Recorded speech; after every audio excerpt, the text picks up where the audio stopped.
कांग्रेस की सरकार बने 2 वर्ष का कार्यकाल पूरा होने जा रहा है और लगभग अब 1 महीने का ही अंतर है। हम इस बात को देख रहे हैं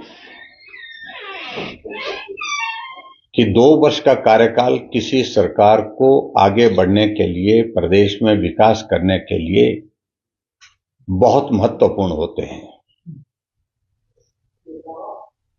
जो काम शुरू करने होते हैं वो जमीन पर दिखना शुरू हो जाते हैं और 2 साल के कार्यकाल में बहुत सारे प्रोजेक्ट्स तो पूरे भी किए जा सकते हैं, लेकिन इस बात को लेकर के हमें बहुत अफसोस है कि 2 साल के कार्यकाल में हिमाचल प्रदेश में अभी तक एक भी ऐसा प्रोजेक्ट नहीं है वर्तमान सरकार का जिसको उन्होंने शुरू किया था और शुरू करने के बाद वो पूरा हो गया और पूरा करने के बाद उन्होंने प्रदेश के लिए उसको समर्पित किया।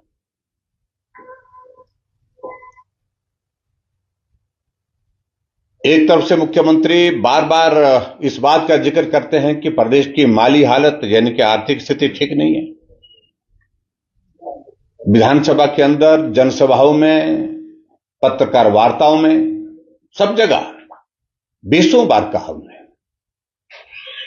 लेकिन उसके बावजूद अभी मालूम नहीं कि पार्टी में ऊपर से इस बात का संज्ञान लिया ये रोना बंद करिए। रो रो करके सरकार नहीं चलाई जा सकती है और इसलिए उनको कहा कि आप इस बात का जिक्र ही मत करिए कि प्रदेश की आर्थिक स्थिति ठीक नहीं है। और फिर अचानक शुरू कर दिया है आजकल मुख्यमंत्री जी ने बोलना कि हिमाचल प्रदेश में कोई आर्थिक संकट नहीं है और हिमाचल प्रदेश में आने वाले समय में 2027 तक हिमाचल अपने पांव पर आर्थिक रूप से खड़ा होगा और 2032 में हिमाचल पूरे देश का सबसे समृद्ध राज्य होगा। ऐसे भविष्यवाणी कर रहे हैं जैसे कि कोई पंडित जो है, जो बहुत प्रकांड विद्वान, जो जानकारी रखता हो, उस तरह से जानकारी दे रहे हैं। लेकिन प्रश्न पैदा होता है कि अगर आर्थिक संकट हिमाचल प्रदेश में नहीं है तो ये कर्मचारियों की सैलरी की आपको हर महीने घोषणा क्यों करनी पड़ रही है? इस महीने 5 तारीख को मिलेगी और सैलरी के बाद फिर जो पेंशन जो है वो 10 तारीख को मिलेगी और फिर उसके बाद फिर कह रहे हैं कि अब 28 तारीख को मिलेगी। इसका मतलब है कि आपका फाइनेंशियल मैनेजमेंट जो है पूरी तरह से कोलैप्स हो गया है, सिस्टम में कोई चीज रही नहीं है।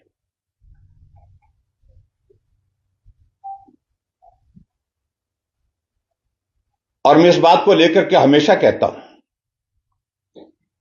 अगर हिमाचल प्रदेश में आज की तारीख में जो स्थिति है, अगर केंद्र की ओर से रेवेन्यू डेफिसिट ग्रांट की जो किस्त आती है 550 करोड़ रुपए की, अगर वो ना आए तो कर्मचारियों की सैलरी देना मुश्किल होगा।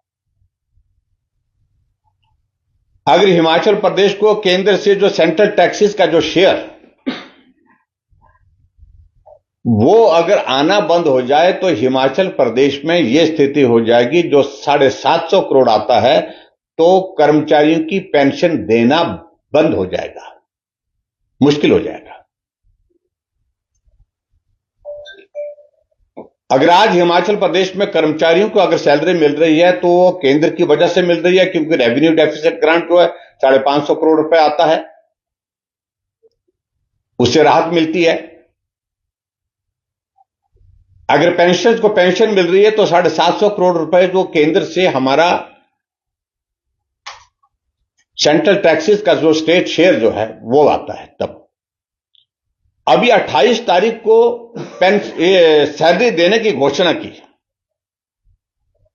और वो घोषणा किस लिए की? वो इसलिए की क्योंकि केंद्र ने सेंट्रल टैक्सेस का शेयर जो है 1479 करोड़ 1479 करोड़ रुपीस जो है वो एडवांस कर दिया। और उनके चेहरे पर इस बात को लेकर के खुशी भी है, स्वाभाविक रूप से उनको बहुत बड़ा राहत मिली है इससे। और इन सारी चीजों की वजह से मुख्यमंत्री जो है वो जो बातें कह रहे हैं वो बहुत हैरान करने वाली है। आज तक के इतिहास में हमने कभी नहीं देखा कि एक जो है वो एक दायित्व पर, एक संवैधानिक दायित्व पर होने के बावजूद फेडरल स्ट्रक्चर की बात कहते हैं। तो फेडरल स्ट्रक्चर के अगर बात करते हैं तो स्वाभाविक रूप से केंद्र और प्रदेश दोनों मिलकर के किसी राज्य के विकास के लिए काम करते हैं, तो कम से कम उनको आभार व्यक्त करना चाहिए, आभारी होना चाहिए केंद्र सरकार का। आज हिमाचल प्रदेश में अगर सड़कें बन रही है तो इसलिए बन रही है क्योंकि प्रधानमंत्री ग्राम सड़क योजना की 3000 करोड़ रुपए की जो है फेज 3 की शुरुआत हुई है, इस कारण से सड़कें बन रही है। स्टेट बजट के माध्यम से कितनी सड़कें बन रही है, कितने काम पड़ रहे हो रहे। 2 सालों से हिमाचल प्रदेश में बारिश और बरसात के कारण जो सड़कें टूटी हैं वो सड़कें ज्यों की त्यों हैं, मलबा भी नहीं उठा पाई है। आज मैं अगर मंडी में बोल रहा हूं 12 पुल टूटे थे, उसमें से एक पुल भी रिस्टोर नहीं हो पाया। यह तो एक जगह है। इससे हट करके मैं जो आज विशेष तौर से जिस एक विषय को लेकर के आप सबके बीच में कहना चाहता हूं, हमारे हिमाचल प्रदेश के लिए सबसे महत्वपूर्ण और जो हमारी सबसे बड़ी जरूरत है, और वो जरूरत है कि हमारी कनेक्टिविटी इंप्रूव हो, बाय रोड, बाय एयर और चाहे वो बाय ट्रेन, रेलवे की कनेक्टिविटी। रेलवे कनेक्टिविटी के संदर्भ में मैं आपके ध्यान में लाना चाहता हूं, रेलवे बोर्ड के जो चेयरमैन हैं उन्होंने चीफ सेक्रेटरी को पत्र लिखा है और उस पत्र के माध्यम से उन्होंने चीफ सेक्रेटरी को आगाह कराया है कि प्रदेश में जो रेलवे नेटवर्क, पर्टिकुलर जो भानुपल्ली बद्दी जो बनना है, उसमें कंस्ट्रक्शन और लैंड एक्विजिशन के लिए जो रेशो तय हुई है, जो शेयर जो हिस्सेदारी तय हुए, वो 75-25 की हो रही है। और 75-25 की अगर वो जो है वो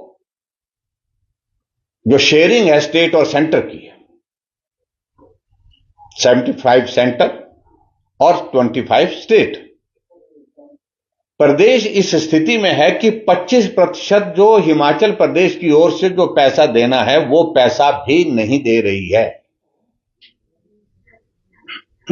रेलवे के 2 प्रोजेक्ट जो हिमाचल के अंदर जो है, जो पर्टिकुलर में जिसका मैं जिक्र करना चाहता हूं, जिसमें एक भानुपल्ली बद्दी है और भानुपल्ली बद्दी जो है वो उसमें 75-25 के हिसाब से है। और उसके बाद दूसरा जो हमारा जो चंडीगढ़ से हमारा बद्दी का है,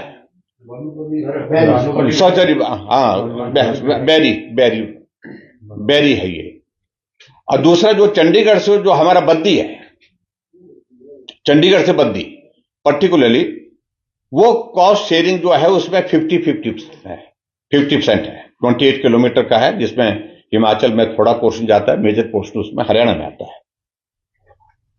और ऐसे में इस प्रोजेक्ट पर तो काम हो रहा है,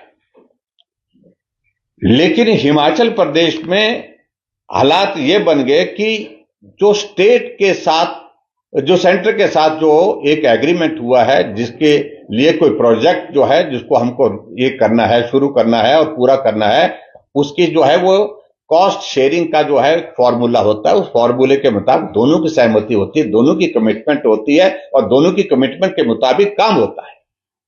केंद्र पैसा दे रहा है, लेकिन हिमाचल प्रदेश अपना 25% देने के लिए डिले कर रहा है। और ये एक सिचुएशन नहीं है, यही स्थिति प्रधानमंत्री ग्राम सड़क योजना में है, यही स्थिति मनरेगा में है, यही स्थिति हमारे सेंट्रल स्पॉन्सर्ड जितने भी प्रोजेक्ट्स केंद्र सरकार की स्कीम्स हैं उसमें है। अभी हिमाचल प्रदेश के लिए 93,000 मकान मिले, 93,000 मकान, जो पॉपुलेशन प्रोपोर्शन में पूरे देश में सबसे ज्यादा अगर मिले हैं तो हिमाचल प्रदेश को मिले हैं। लेकिन उसके बावजूद उसमें जो सेंटर और स्टेट का शेयर, और शेयर तो इसलिए मैं इस बात को मैं जिक्र कर रहा हूं, मैं आदरणीय प्रधानमंत्री नरेंद्र मोदी जी का धन्यवाद करता हूं। 2014 के बाद और स्टेट और सेंटर के जो शेयर में जो उनने परिवर्तन किया, चेंज किया, 90% सेंटर देगा और उसके बाद 10% स्टेट देगी। ये सारे प्रोजेक्ट जो है वो बाकी के, चाहे पीएमजीएसवाई के हैं, चाहे मनरेगा के काम है और अलग अलग स्कीम्स हैं जितनी भी हमारी, वो सारी उसके तहत है। लेकिन मैं पर्टिकुलर में अगर बात कर रहा हूं आपके इसमें भानुपल्ली बिलासपुर जो हमारी जो रेलवे है, रेलवे ट्रैक है, ये 63 किलोमीटर है और उसमें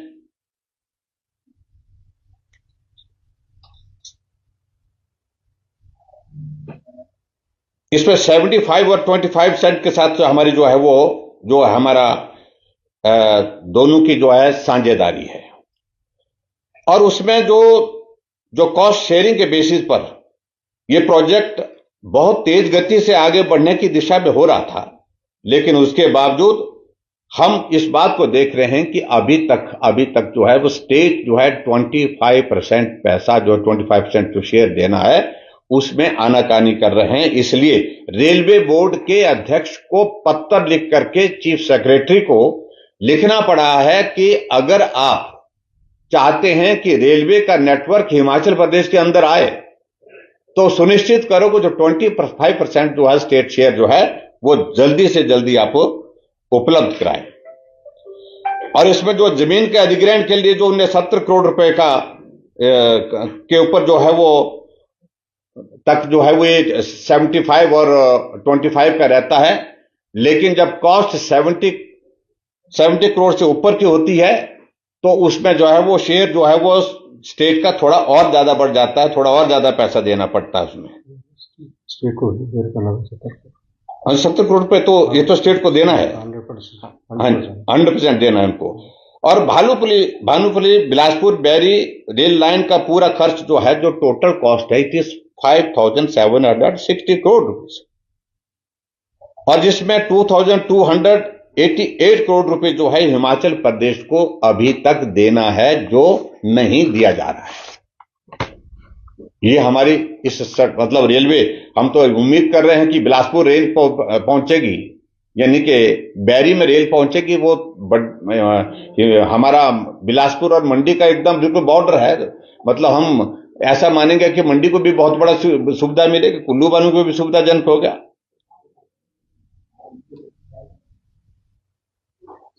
और इसमें मैं बताना चाहता हूं, जो बिलासपुर बैरी लाइन के लिए अब तक हिमाचल प्रदेश ने जो है 847 रुपीज जो है वो ये जो है वो अभी तक जो है वो जारी किए हैं। और अभी जारी करना जो पैसा जो इंतजार कर रहे हैं जिसका, वो है 1441 करोड़ रुपए, 1441 करोड़ रुपीज, जो केंद्र सरकार इंतजार कर रही है कि ये पैसा देंगे तो काम आगे करेंगे। नहीं तो आज की हालात में ये बन गई ये स्थिति कि अगर ये पैसा केंद्र सरकार को नहीं दिया गया, ये पैसा नहीं दिया गया, जमा नहीं किया गया, तो बहुत बड़ी उसमें कठिनाई आएगी। काम जो चला हुआ है वो अवरुद्ध होने की स्थिति में आ रहा है। इस बात को प्रदेश सरकार बहुत हल्के में ले रही है।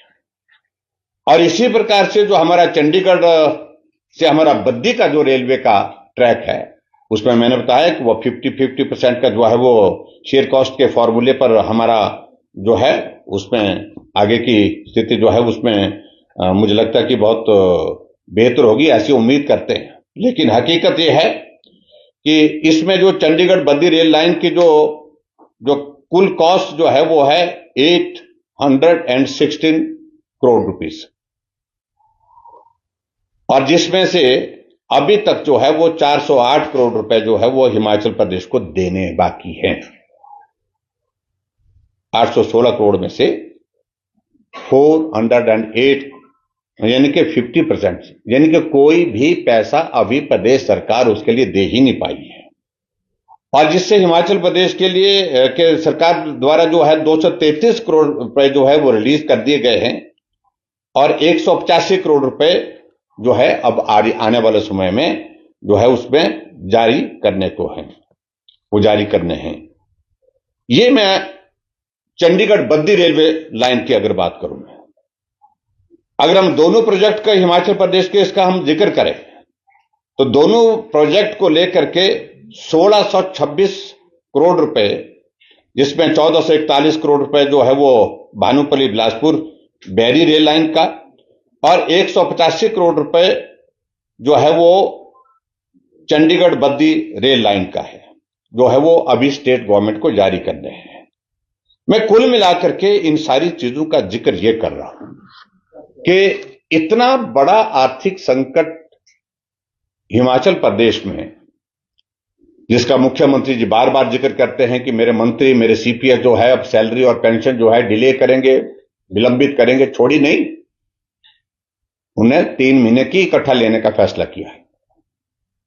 2 महीने की डेफर की, लेकिन तीसरे महीने 3 महीने की इकट्ठा लेंगे।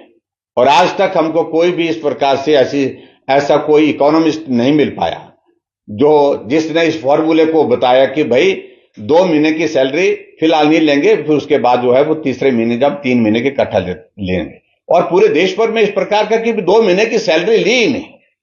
और मैं इस बात को देख रहा था कि एक दिन एक चैनल में इस प्रकार का वो जिक्र हो रहा था बार बार, जो इंटरव्यू दे रहे थे और जो न्यूज जो एंकर जो है वो वहां बात कर रहे थे कि 2 महीने की सैलरी छोड़ी नहीं है। मैं बड़ा स्पष्ट करना चाहता हूं, ये चैनल के माध्यम तक दूर तक बात जानी चाहिए, सब जगह बात जानी चाहिए, ठीक तरह से जानी चाहिए। हकीकत है छोड़ी नहीं, बल्कि सिर्फ उनने डेफर की है, विलंबित की है। ये मैं आपके बीच में कहना चाहता हूं।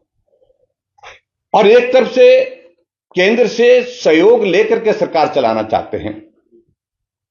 प्रदेश की आर्थिक स्थिति तो ऐसी है नहीं, लेकिन उसके बावजूद नीति आयोग की बैठक होती है, उसमें कांग्रेस पार्टी फैसला करती है कि हम बहिष्कार करेंगे।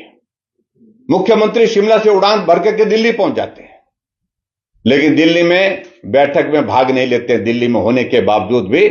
और इतनी महत्वपूर्ण बैठक, नीति आयोग की बैठक, यानी कि एक तरह की जो प्लानिंग की हमारी जो मीटिंग होती है तो सबसे महत्वपूर्ण होती है। उसको चीफ मिनिस्टर जो है उसमें जाकर के उसमें पार्टिसिपेट करते हैं और प्रधानमंत्री जी की अध्यक्षता में वो बैठक होती है। उस बैठक में बाकी मुख्यमंत्री आए, लेकिन कांग्रेस और इंडिया गठबंधन के कुछ मुख्यमंत्रियों ने फैसला किया कि हम नहीं जाएंगे, जबकि हिमाचल पूरा का पूरा केंद्र सरकार के रहमो कर्म पर चल रहा है। शब्द ठीक नहीं है लेकिन फिर भी उसके बावजूद में कहना पड़ रहा है, केंद्र के सहयोग के बिना नहीं चल सकता है। लेकिन उसके बावजूद ऐसी बैठकों का बहिष्कार करना। और अभी मैं हाल ही में देख रहा था कि अभी शायद कल या परसों की बैठक रखी उनने, प्लानिंग की बैठक, जो प्री बजट बैठक मीटिंग होती है, उसमें हिमाचल प्रदेश के वरिष्ठ अधिकारी वहां पर उपस्थित नहीं थे। उन्हें आना उचित नहीं समझा। यानी कि मुख्यमंत्री की हालत इस तरह की हो गई कि अधिकारी जिन्होंने सारा प्लान करना है, बजट को प्लान करना है और बजट प्लान करने के लिए जिनकी प्रेजेंस आवश्यक है, वो बैठक में ही शामिल नहीं थे। ये आज की तारीख में हिमाचल प्रदेश की एक स्थिति है। मैं कुल मिलाकर के आपके समक्ष मित्रों सिर्फ यही कहना चाह रहा हूं कि हिमाचल प्रदेश में जो भी अगर काम हो रहा है, विकास हो रहा है, उसमें केंद्र सरकार का बहुत बड़ा योगदान है।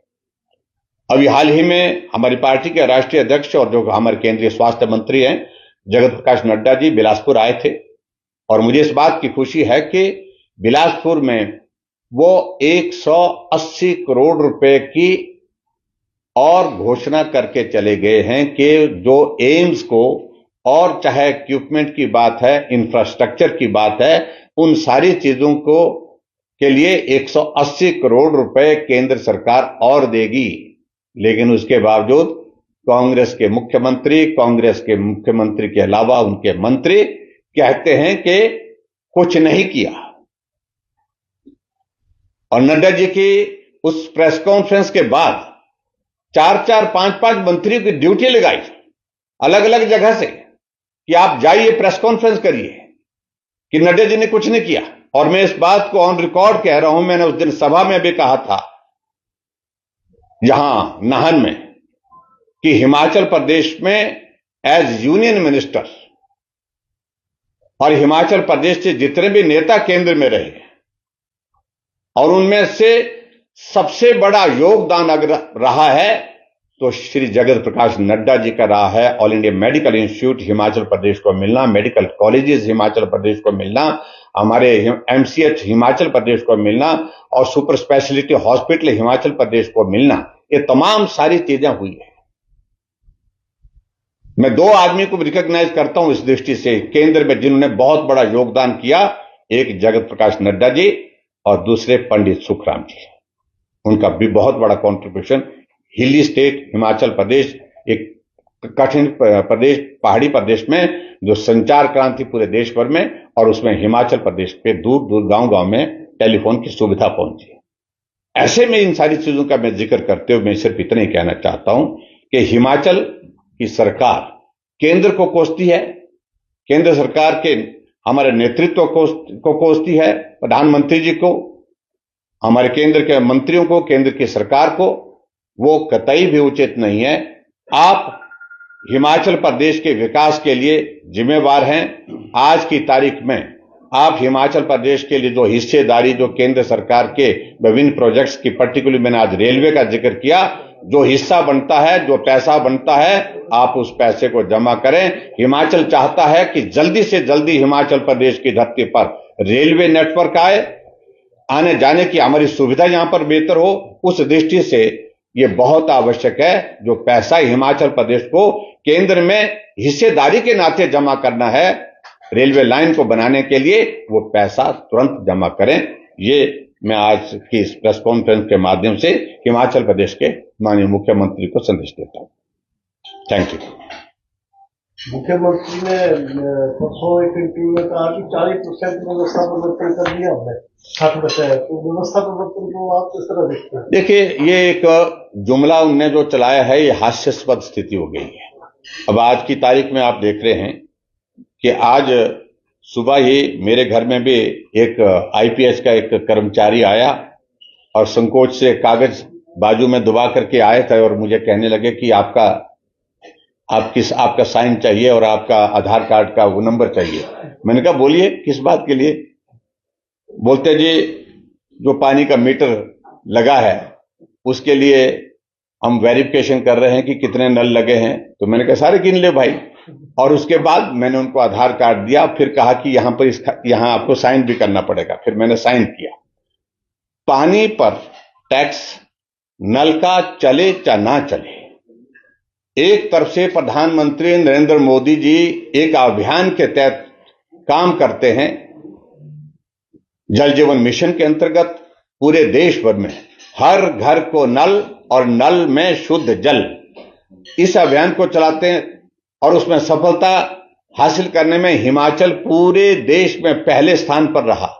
और हर घर में जब नल लग गया तो सुखू जी आते हैं, अब नल लग गया है तो टैक्स भी दीजिए।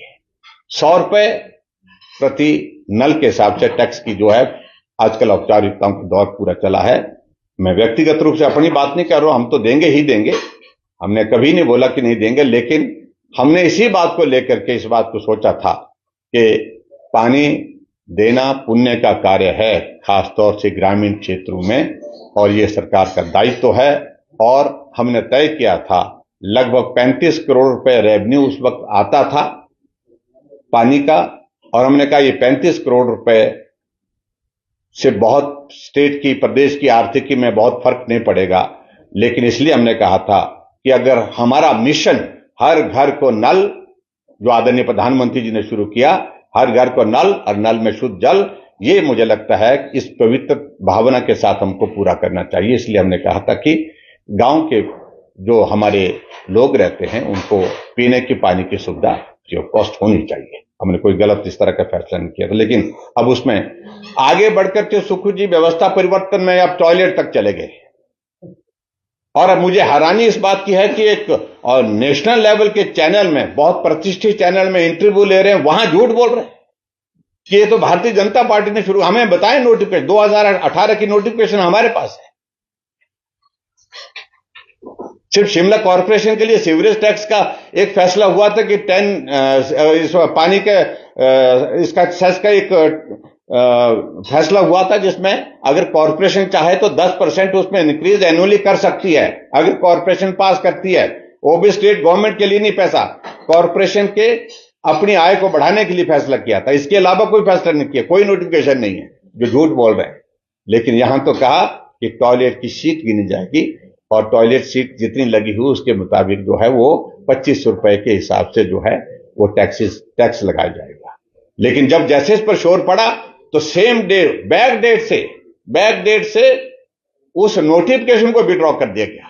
कितना झूठ बोलते हैं।